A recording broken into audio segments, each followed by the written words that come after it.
Hey there, motorcycle and power sports news fans. This is Jackie Van Ham here at the Fuel Cleveland show with this beautiful 1942 Harley-Davidson Knucklehead, and it is your ride of the week.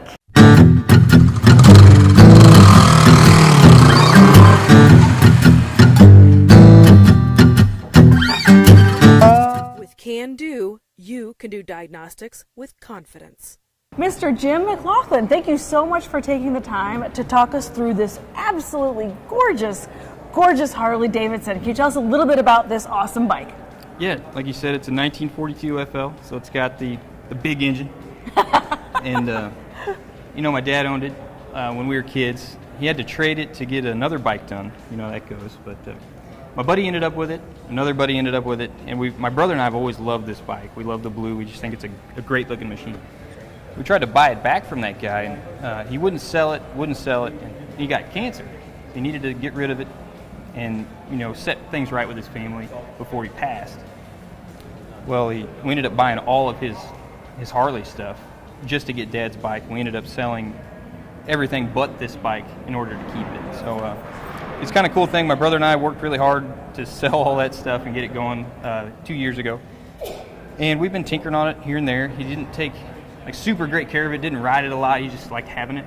So, you know, I spent like a week cleaning it before the show. It doesn't look like it, but, you know, we just like riding it. We've probably put 1,500 miles on it in the last year and a half.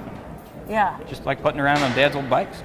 Well, I love that it's obviously had a bit of a restoration on it because the paint and the leather work and everything is absolutely immaculate. Well, thank you. Beautiful, beautiful shape. And as we already mentioned, I even saw a little bit of a gas bill over on this side. That this is a daily rider for you. Yeah, I rode this daily last year, and I stopped riding it daily this August. I got another bike that's electric start and push button. For my job, I needed something I could ride more reliably. This left me stranded a few times. I ran it out of gas every now and then. So. But I rode it daily for almost a year and a half. So. Well, it's absolutely beautiful. You said this was your dad's bike in the Wayback Machine, and now you have it again. You and your brother have brought it back to life and have brought it here to Cleveland for all of us to check out. That's right. So it was Dad's bike. John and I, my brother and I, John own it now, and when my son turns 21, the bike will be 100. So my plan is to kind of not really give it to him, especially if he's kind of a twerp, but you know, be like, hey, you can enjoy this now. but to let him look at it. Yeah, be like, for your birthday. Eventually you'll have this. Here's something you can look at. This beautiful, beautiful old, very lovingly restored Knucklehead. An absolute stunner. Thank you so much for bringing it to the Fuel Cleveland show and talking us through. And it's your ride of the week.